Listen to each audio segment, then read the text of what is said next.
Bienvenidos a nuestro canal Resurrección con nuestro programa Verdad o Tradición.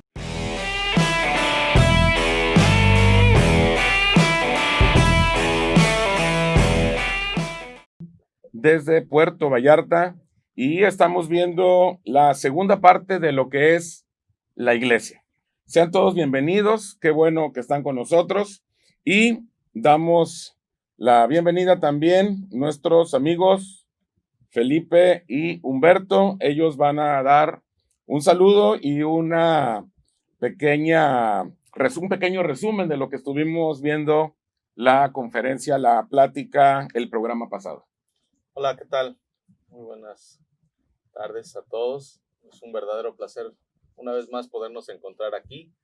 Y pues parte de lo que fue el programa, algo que se me quedó muy grabado fue justamente lo que es la parte de lo que es el gobierno, la institución, el Estado, ¿no? Entonces, eso fue lo que más a mí me impactó, porque con esta mentalidad cambia absolutamente el comportamiento que puede tener o que debemos de tener como iglesia verdaderamente. Pero a ver, ¿qué parte fue la que te impactó? A ver. La parte donde nos explicabas y compartías acerca de que no se debe de ver la iglesia como un grupo social, sino más bien como un estado de gobierno político y social.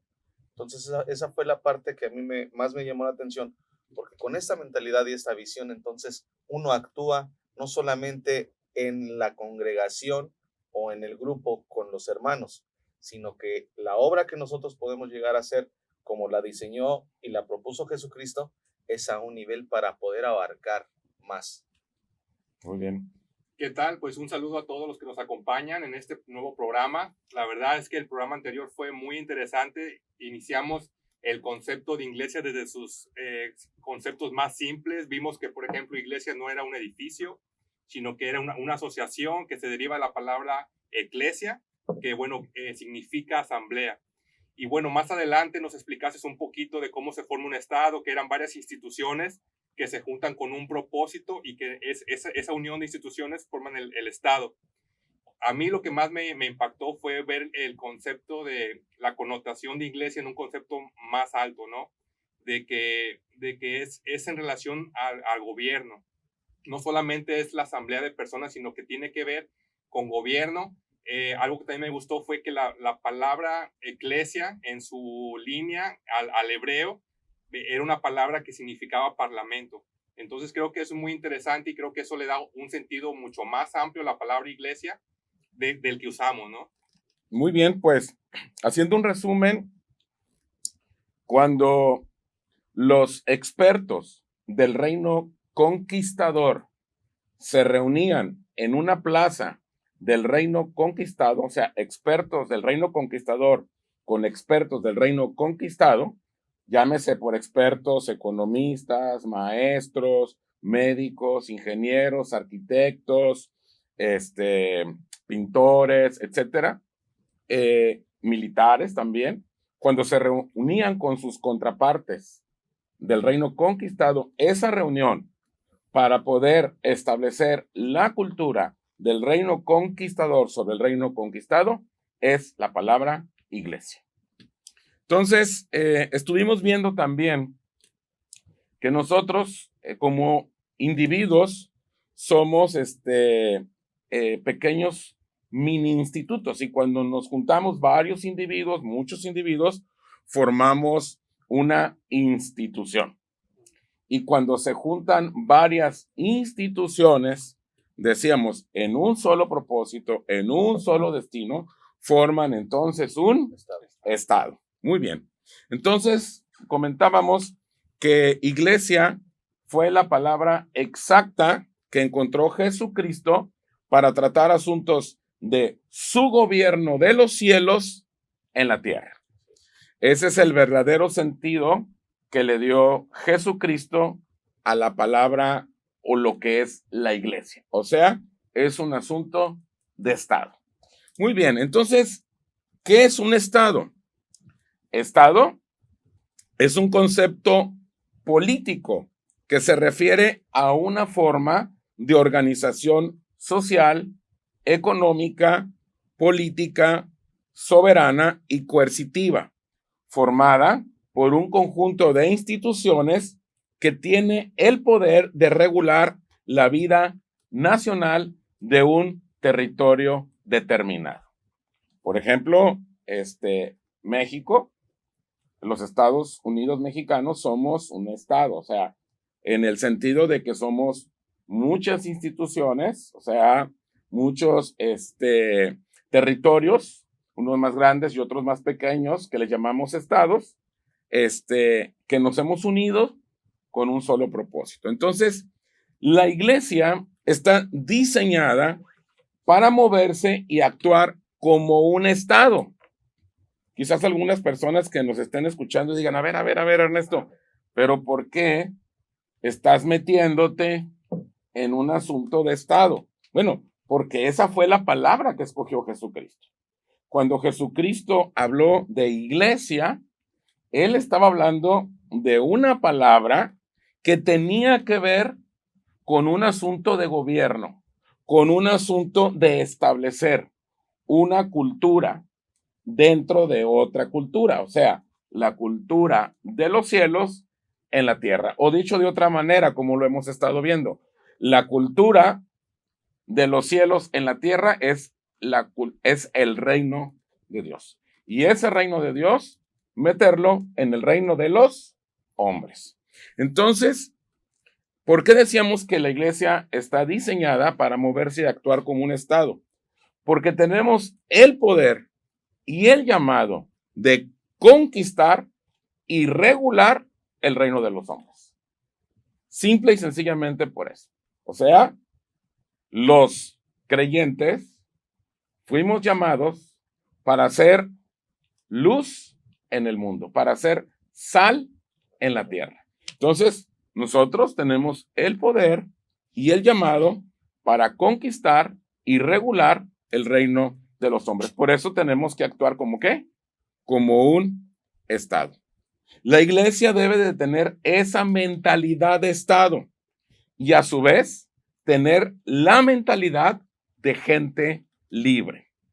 Entonces, las personas, los creyentes, debemos de tener esa mentalidad. El problema es que no la tenemos porque no sabemos, o en términos generales, los creyentes no saben ni qué cosa es la iglesia. Ellos creen que la iglesia solamente se limita a una asamblea, un conjunto de personas que se reúnen. Que se reúnan en el nombre de Jesucristo ya es iglesia. Y sí es cierto, es una parte de la verdad, pero no es la connotación, no es el sentido que Jesucristo le estaba dando a esta palabra, ¿no? Entonces, yo quiero terminar este pensamiento con lo siguiente.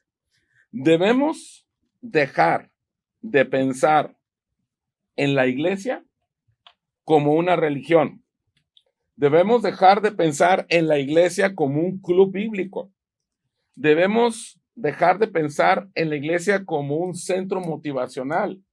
Debemos dejar de pensar en la iglesia como un lugar obligado, porque a veces así pasa, un lugar obligado.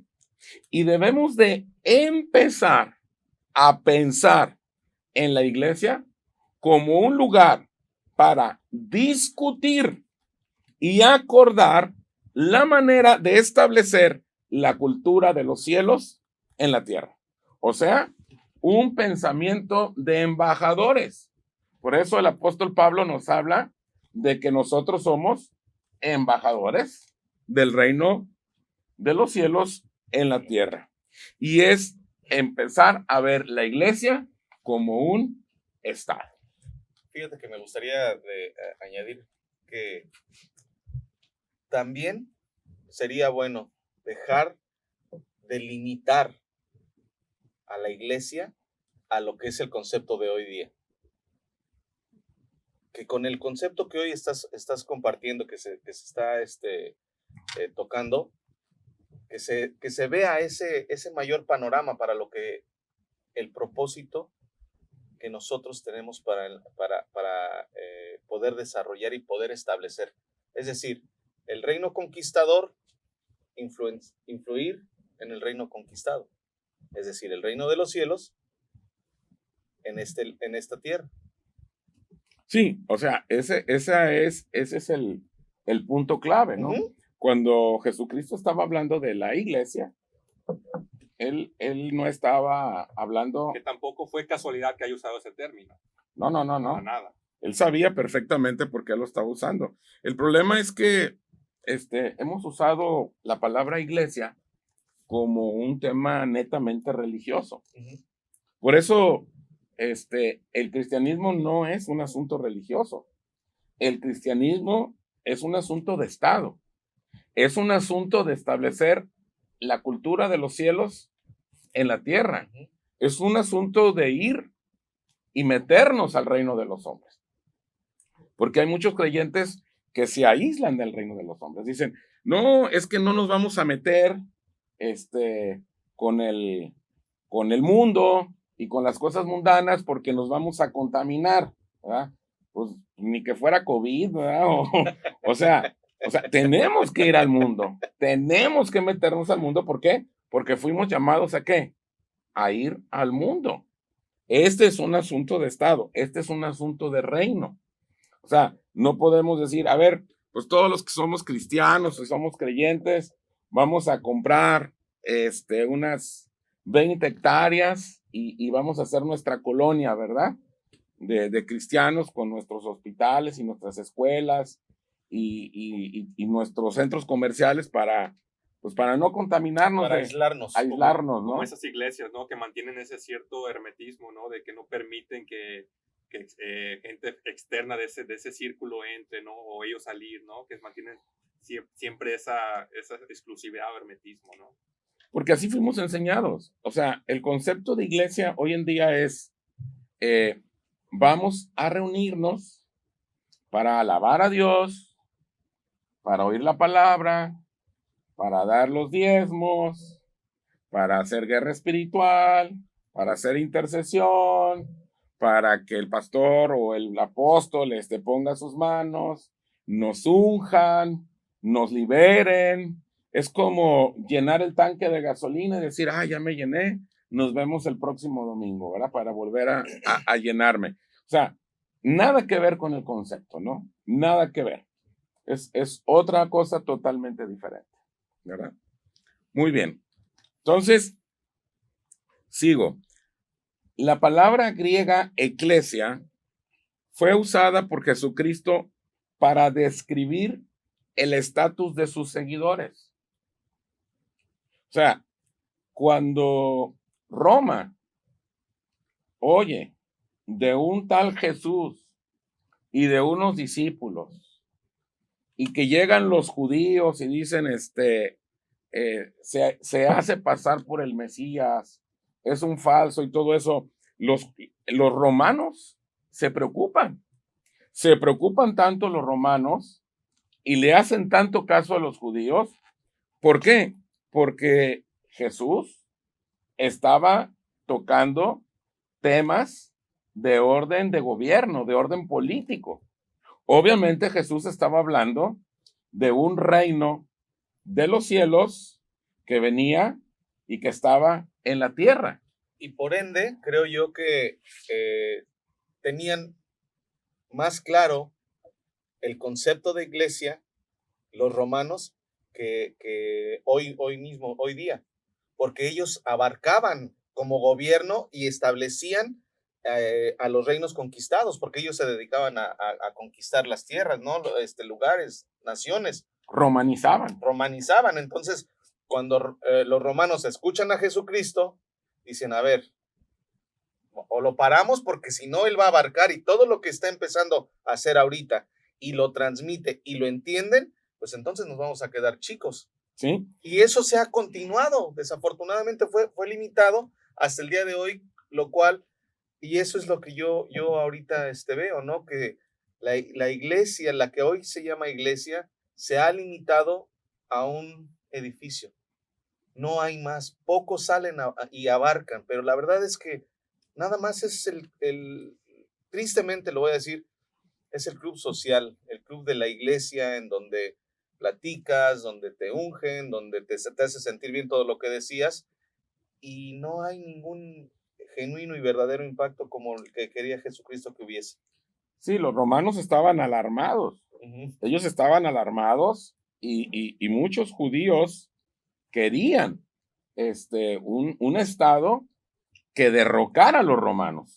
Entonces, cuando Jesús se proclama como el Mesías, entonces ellos lo que querían era que los liberara de Roma, porque acuérdense que los judíos estaban dominados por el Imperio Romano y había ciudadanos de primera y de segunda. Acuérdense que el apóstol Pablo decía, hey, yo también soy ciudadano romano, y cuando decía soy ciudadano romano, entonces ya no le querían dar de latigazos o meter se frenaban, ¿me explico? ¿Por qué? Porque era era un nivel de ciudadano más alto, ¿no? Entonces, cuando viene Jesús y empieza a hablar de la iglesia y los apóstoles le entienden el asunto de la iglesia, entonces se crea una revolución. Una palabra que tiene una connotación y un sentido muy diferente a lo que tenemos hoy en día y que vamos a seguir hablando de eso. Entonces, en la iglesia era donde se tomaban las decisiones fundamentales en las políticas de Estado y en los procesos judiciales. O sea, es algo muy fuerte. Cuando los discípulos escucharon a Jesucristo usar esta palabra para lo que él estaba edificando, indudablemente que estaban conscientes de sus implicaciones en lo que respecta a la autoridad pública. Ellos sabían y decían, cuando Jesús está hablando de iglesia, decían, aquí tiene que ver con un asunto de gobierno, con un asunto de autoridad pública. Ahora, hay otra palabra que la pudo haber usado Jesucristo. Es una palabra que es a donde desafortunadamente ha caído los creyentes, ¿no? Esa palabra que pudo haber usado, pero que no la usó, es la palabra sinagoga. Esta palabra sinagoga viene del griego sunagoge y era un término muy usual para reunión. Entonces, decir vamos a la sinagoga, en el griego sunagoge, es decir, vamos a la reunión. Esta palabra no dice nada con respecto a la trascendencia de qué tipo de reunión. Simplemente es vamos a una reunión.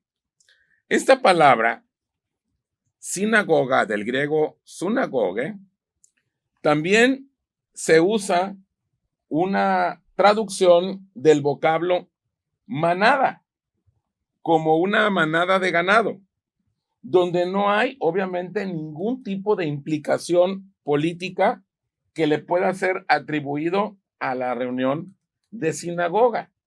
¿Me explico? Entonces, la palabra sinagoga entonces simplemente es una reunión y tiene como una de las varias traducciones el vocablo manada. O sea, tiene que ver con reuniones de ganado, reuniones de ovejas o simplemente reunión, pero sin ninguna connotación política, judicial o de autoridad pública.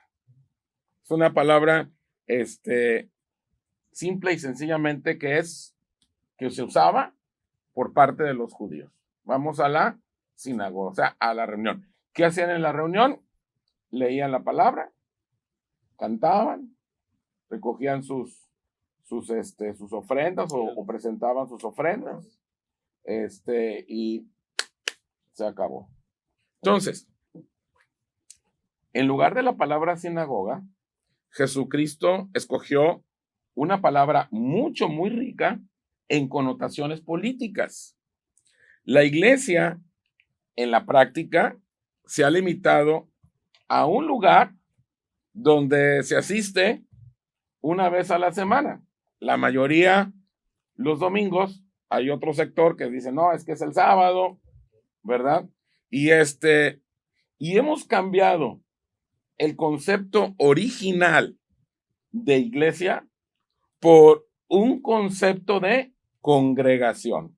Yo le llamo sinagoga evangélica. Entonces, ahí tenemos la diferencia de lo que es la iglesia y la vacilada, el chiste, la broma de lo que hacemos ahora los creyentes en los domingos, en lo que le decimos iglesia, que es una sinagoga evangélica. Simplemente es una broma. O sea, ¿por qué? Porque no discutimos nada, no platicamos nada, no nos ponemos a planificar cómo establecer la cultura de los cielos en la tierra. O sea, cómo podemos llegarle al reino de los hombres. ¿Qué cosas tenemos que hacer? No tiene nada que ver con eso. Simple y sencillamente hemos copiado el modelo judaico y lo hemos trasladado a lo que es un sistema dentro del protestantismo, y que de alguna manera pues también la Iglesia Católica se ha caído en algo muy similar, en el sentido de que pues van un ratito, ya cumplieron y tan. Aunque haya algo que admirar de la Iglesia Católica. Es lo que te iba a comentar. La Iglesia Católica hay algo que hay que admirar. Roma es fuerte en el sentido político. ¿Pero por qué? Porque más bien yo creo que ellos entendieron el concepto de iglesia. Sí, claro. ¿Por qué? Porque tienen el Vaticano como estado soberano. Es un estado. Y además de todo, tienen varias empresas que son dueños del Vaticano. Uno de ellos es Prieto Beretta, el de las armas. Bueno, hay varias. Yo no sé eso, pero bueno. Por ahí leí en internet. Ya ves que muchas de las veces hablan y ponen cosas que no, pero en fin. Bueno, el asunto es que Roma es un estado y también es un lugar donde ellos están representando a Cristo. Uh-huh. Y además que ahorita que mencionas la Iglesia Católica, bueno, la historia nos ha mostrado que durante mucho tiempo, un periodo muy largo de la historia, la Iglesia Católica tenía un peso muy fuerte en las decisiones políticas de Europa. Obviamente se fue disminuyendo, obviamente con el paso del tiempo. No, tiene ahorita. ¿Aún? No. Se disfraza, ¿no? Pero bueno, durante un periodo muy largo de la historia, la Iglesia Católica realmente quitaba y ponía reyes, ¿no? O sea, era algo muy fuerte en ese aspecto. Inclusive aún en México, sí, yo recuerdo que la autoridad del pueblo o la autoridad de alguna comunidad era el párroco. No, y sigue siendo. Ajá. Y sigue siendo. Miren, la Iglesia Católica, en ese sentido, ellos sí entendieron el concepto de reino. Y tan lo entendieron que ellos son un estado. O sea, con instituciones por todo el mundo, con embajadas, con embajadores y con un poder real donde todos los reyes y todos los presidentes y todos los líderes del mundo a su representante de Roma le hacen caso, y le hacen caso en serio. ¿Por qué? Porque ellos entendieron ese concepto. Obviamente, en el transcurso de la historia hubo muchas cosas, muchas doctrinas, muchas ideas, pues que se fueron desvirtuando, fueron haciendo una mezcla del Antiguo y del Nuevo Testamento, y conforme iban conquistando, pues la cultura de los conquistados la iban integrando en sus liturgias, en sus doctrinas, en su vida de fe, y bueno, fueron haciendo una mezcla ahí, un sincretismo muy raro, ¿no? Pero en ese aspecto, ellos sí lo entendieron, cosa que los evangélicos dicen, no, es que esas son cosas del mundo. Pues sí, son del mundo. Claro que son del mundo. Y a eso nos llamó. A que nos metamos. ¿En dónde? En el reino de los hombres. De tal manera amó Dios al mundo que dio a su Hijo unigénito. No, y dice que nosotros debemos de ser la sal ¿de dónde? De la tierra. La luz del mundo. ¿La luz de quién? Del mundo. Entonces, somos parte de eso. Eso es lo que verdaderamente debemos de tener, ese concepto que nosotros debemos de tener la influencia sobre del mundo. Contrario a lo que hoy se comparte y se enseña, es de que no, o sea, no mezcle las cosas del mundo con las cosas de Dios, cuando es las cosas de Dios, implementarlas e impactar al mundo. Sí, pues. Aquí lo preocupante, Ernesto, bueno, lo que estoy tratando de analizar, ¿no? Es lo grave que sería que actualmente iglesias locales desconocieran esto. No, es que lo desconocen. Porque no saben ni qué quiere decir la palabra iglesia. Es más, dicen, pues iglesia, asamblea. Pero, ¿de dónde salió la palabra? Porque prácticamente serían iglesias que están a la deriva, realmente sin un objetivo, sin un propósito, o sea, realmente haciendo nada. Pues la verdad es que tristemente y con todo respeto es justamente lo que se ha hecho, nada. Porque no ha habido ese propósito, ese mensaje de Jesucristo, no ha impactado, puesto que, como hace rato comentaba yo, se limitan a 4 paredes, a un edificio y no hay más. Miren, la iglesia está para conquistar y regir el reino de los hombres.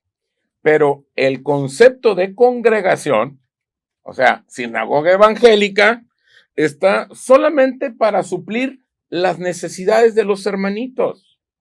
O sea, que tengan un lugar para compartir su salvación, donde los creyentes reciben la bendición, donde alaban a Dios, donde depositan sus diezmos, donde son discipulados, donde son ministrados, hacen su guerra espiritual, reciben el toque del Espíritu, se abrazan, se dan mucho, pero mucho amor.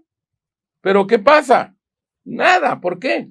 Porque no existe el concepto de iglesia, existe el concepto de congregación o sinagoga evangélica. Ese es el problema. ¿Qué vienes a decir, Felipe? No, que con suerte hacen algo, porque es que ni siquiera, la verdad, con todo respeto, la verdad es que yo estuve asistiendo en varias ocasiones a varias reuniones en donde realmente ni se enseña, realmente no hay un cambio, no hay nada. No, pues es que no tienes que ir, es que la mayoría de la iglesia así está. ¿Por qué? Porque no saben ni qué cosa es la iglesia. O sea, ¿qué es la iglesia? Dicen, no, pues donde nos reunimos, donde nos congregamos, donde estamos los salvos. Y hasta ahí se limita. Sí. Hasta ahí llega, porque ese es el concepto que se tiene y no se puede vislumbrar más allá, porque ese es el concepto que se tiene. Espero de verdad que este programa pueda ser visto, y no solamente visto, sino compartido, porque creo que esto puede ser un parteaguas para los tiempos en los cuales hoy vivimos y que se tendría que llevar a cabo para poder verdaderamente impactar a este mundo. Voy a leer Mateo 7:24 en adelante. Dice, cualquiera pues que me oye estas palabras y las hace, le compararé a un hombre prudente que edificó su casa sobre la roca. Descendió lluvia, vinieron ríos, soplaron vientos y golpearon contra aquella casa y no cayó porque estaba fundada sobre la roca. Pero cualquiera que me oye estas palabras y no las hace, le compararé a un hombre insensato que edificó su casa sobre la arena. Y descendió lluvia, y vinieron ríos, y soplaron vientos, y dieron con ímpetu contra aquella casa, y cayó, y fue grande su ruina. Muy bien. La pregunta es, ¿cuál es el problema por el cual estamos en este momento como iglesia estancados? ¿Por qué nos encontramos estancados como iglesia? ¿Por qué? Pues creo yo que por lo que hace rato yo decía, o sea, limitada está el entendimiento del concepto, y hasta ahí es donde más puedes llegar. En la medida en que tú tienes una mayor claridad del mensaje, del consejo, del concepto o del propósito, pues entonces puedes abarcar más. Entonces, ¿cuál sería? ¿Cómo pudiéramos resumir eso? Eso que estás diciendo, Felipe. ¿Cómo lo podemos resumir? Pues Ilústranos, Ernesto.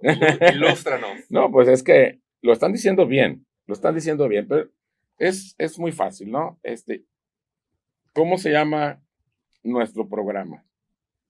resurrección. No, ¿Verdad o tradición? verdad o tradición. Entonces, Por tradición. primero, la tradición se ha apoderado de la iglesia. O sea, es obvio.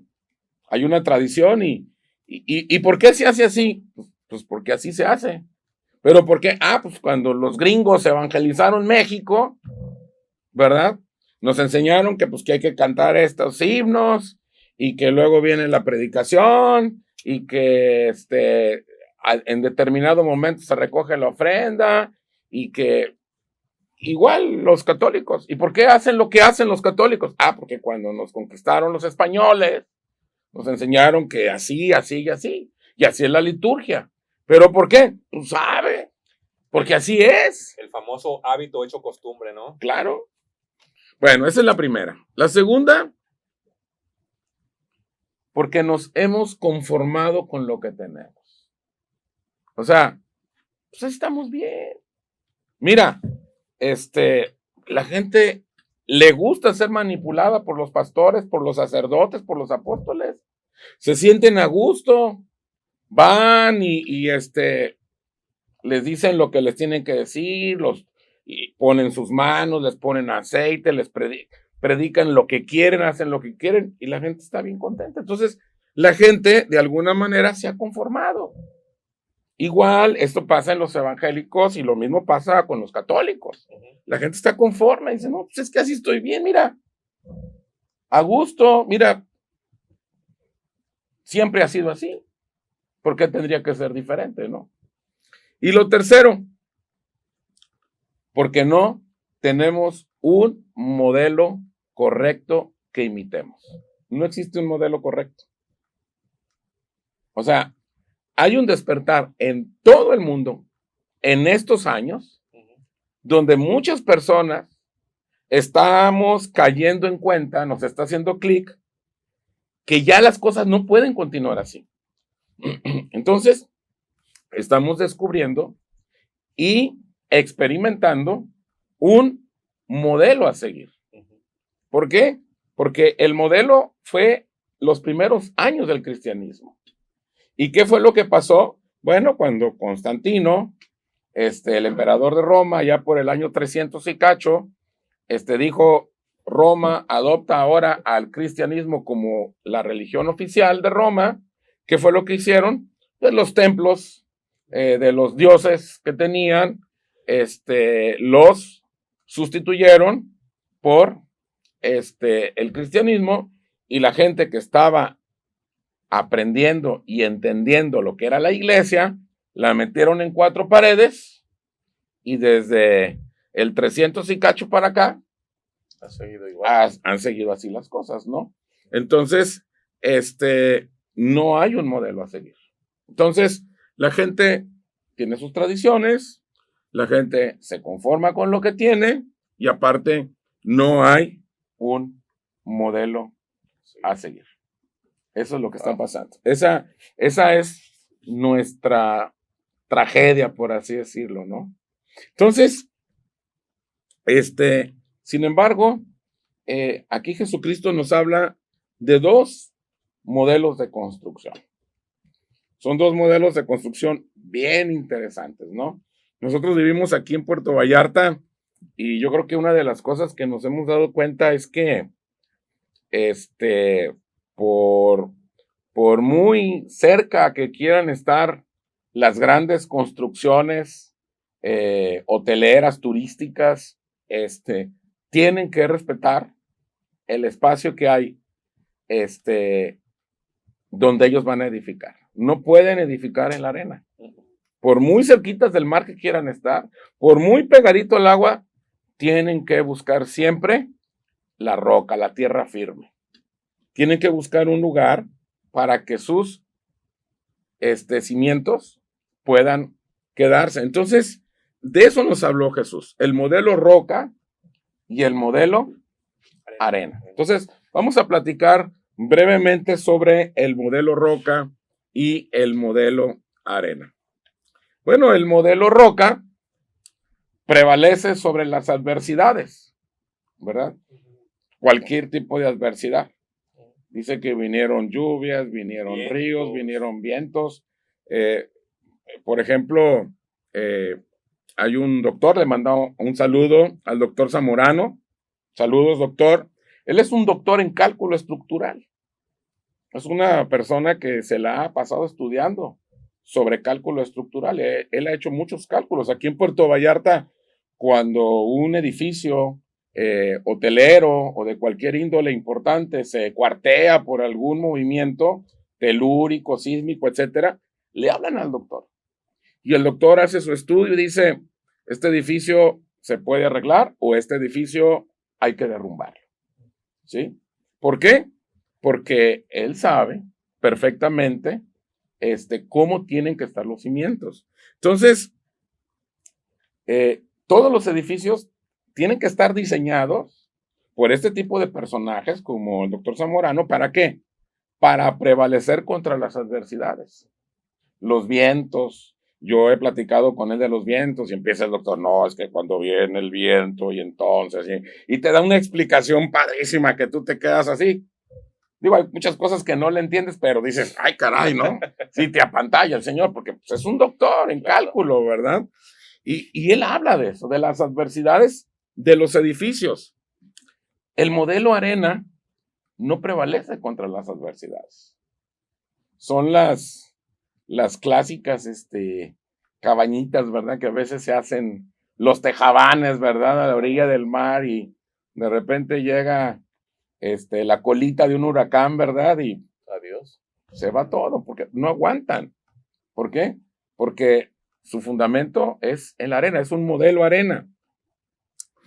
El modelo roca no consiste solamente en reconocer que Jesús es la roca o piedra principal. Fíjate lo que estoy diciendo. El modelo roca no solamente consiste en reconocer que Jesús es la roca o piedra principal. No solamente es eso. No solamente es decir, es que yo creo en Cristo y por eso estoy en el modelo roca. No, no es solamente tener a Cristo. No solamente reconocer a Cristo. ¿De qué se trata? Primera de Pedro 2:6 dice, por lo cual también contiene la escritura. He aquí, pongo en Sión la principal piedra del ángulo, escogida y preciosa, y el que creyere en él no será avergonzado. O sea, el modelo roca nos está hablando y nos está diciendo, hay una piedra principal. Es una piedra escogida, una piedra preciosa. Pero en el modelo roca, no solamente es tener la piedra, sino es qué le vas a poner arriba de la piedra. ¿Qué es lo que va arriba de la piedra base? Vas a edificar. Exactamente. No solamente es que le pongas algo lindo, algo bonito. Fíjense bien. Sigo leyendo. Primero a los Corintios 3:11. Dice, porque nadie puede poner otro fundamento que el que está puesto, el cual es Jesucristo. Y si sobre este fundamento alguno edificare oro, plata, piedras preciosas, madera, heno, hojarasca, la obra de cada uno se hará manifiesta, porque el día la declarará, pues por el fuego será revelada, y la obra de cada uno, cual sea, el fuego la probará. Si permaneciere la obra de alguno que sobreedificó, recibirá recompensa. Si la obra de alguno se quemare, sufrirá pérdida. ¿Qué es lo que nos está diciendo aquí? Dice, la única piedra preciosa, hermosa, que es el fundamento, es Jesucristo. Y sobre eso, lo que cada quien le ponga, será puesto a prueba. Y si aguanta, entonces ya la hiciste. Y si no, va a ser grande tu pérdida. ¿Qué es lo primero que se le pone a esa piedra? ¿Qué es lo que debe de estar? Dicho de otra manera, después de esa roca que es Cristo, ¿cuál es el modelo que hay que seguir? ¿Qué es lo que sigue después de esa piedra? Pues los fundamentos de Sí. Jesucristo, ¿no? Sí, no, pero es Jesucristo es el fundamento, Él. Ujú. Él es la roca preciosa. Y sobre ese fundamento, ¿qué se pone? ¿Qué es lo primerito que va? La iglesia. No. Vamos a leer primera a los Corintios 12:28.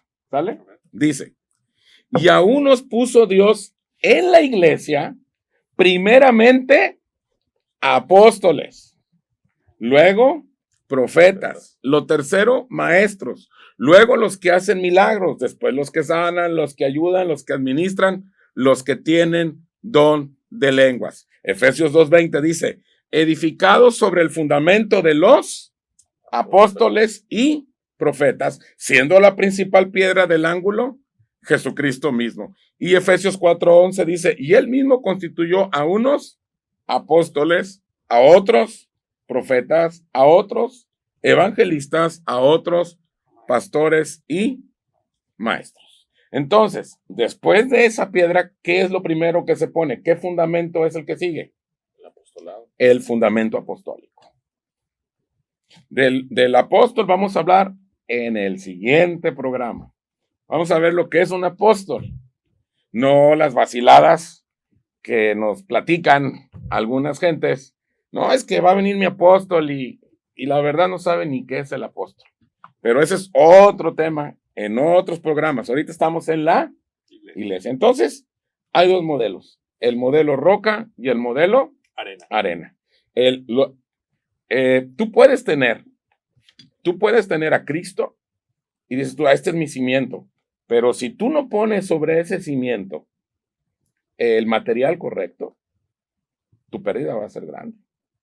Y vas a decir, oye, pero yo tengo a Cristo.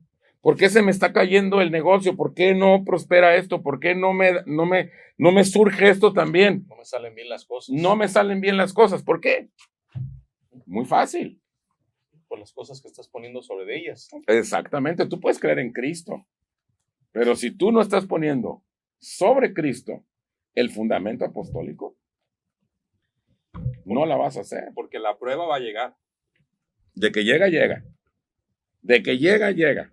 Nada de que vamos a orar para parar ese huracán que viene contra Puerto Vallarta, contra México. Y discúlpame, Jesucristo dijo, y en los posteros tiempos habrá hambres y guerras y rumores de guerras y se levantarán. O sea, hay cosas que están profetizadas y estas cosas, aún todas estas tragedias naturales, son parte de lo que él dijo que iba a pasar. Entonces, de que vienen las pruebas, vienen las pruebas.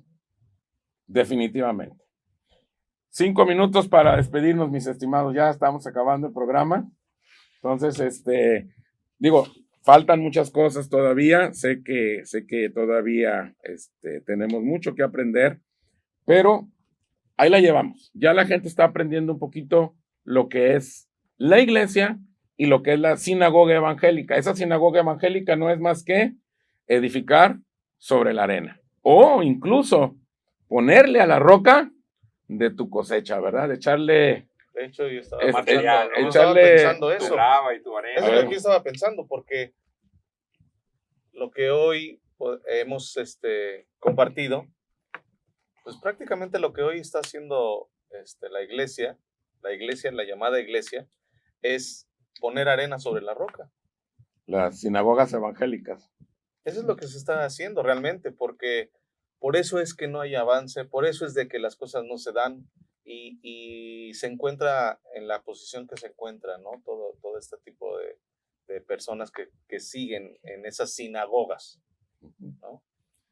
Bueno, pues sí, de igual manera agradecer a quienes nos acompañaron en este programa y mi última reflexión es en relación a lo que mencionó Ernesto hace unos minutos de que uno de los problemas que ocasiona esto es la comodidad y yo creo que es muy importante porque hay una corresponsabilidad de ambas partes, tanto del pastor como de los fieles, ¿no? Yo creo que si tú tienes esta información y en tu iglesia no existe este conocimiento de realmente cuál es el fundamento y el concepto, todo lo que abarca el concepto de iglesia. Creo que también hay una corresponsabilidad de ambas partes para actuar, ¿no? No puedes tú seguir ignorando este conocimiento. O sea, creo que tiene que haber una acción después de conocer esta información. No te puedes guardar esto. Una reacción. O sea, no puedes guardarte esto y actuar como si nada pasa, ¿no? Yo creo que esto es muy importante. Si tú recibiste esta información, pues esperemos que lo reflexiones y que realmente, ojalá que se te revele realmente la importancia de esto, ¿no? Porque, yo creo que un problema muy grande de la iglesia es esto, ¿no? No conocer esto, yo creo que es clave para el fracaso que ha tenido la iglesia durante mucho tiempo, ¿no? Durante siglos. Siglos. Bueno, amigo que nos estás escuchando, tenemos siglos con el concepto equivocado de lo que es la iglesia. Tenemos muchísimos años, y en México no es la excepción. Tenemos sinagogas evangélicas. Tenemos congregaciones donde nos enfocamos única y exclusivamente a satisfacer nuestras necesidades, nuestros problemas, y no hemos entendido qué cosa es la iglesia. Y la iglesia no tiene nada que ver con lo que nosotros estamos haciendo hoy en día. Lo que hoy estamos haciendo y lo que están enseñando muchos pastores y muchos sacerdotes es una caricatura, es una vacilada, es una tontería. Te invito a que continúes aprendiendo y conociendo y metiéndote en lo que es la iglesia de Cristo. Seguimos en contacto. Hasta la próxima, y recuerda, nos vemos los domingos a las 10:50 de la mañana, todos los domingos aquí en nuestro canal de YouTube Resurrección, en nuestro programa Desde Puerto Vallarta, Verdad o Tradición. Hasta la próxima.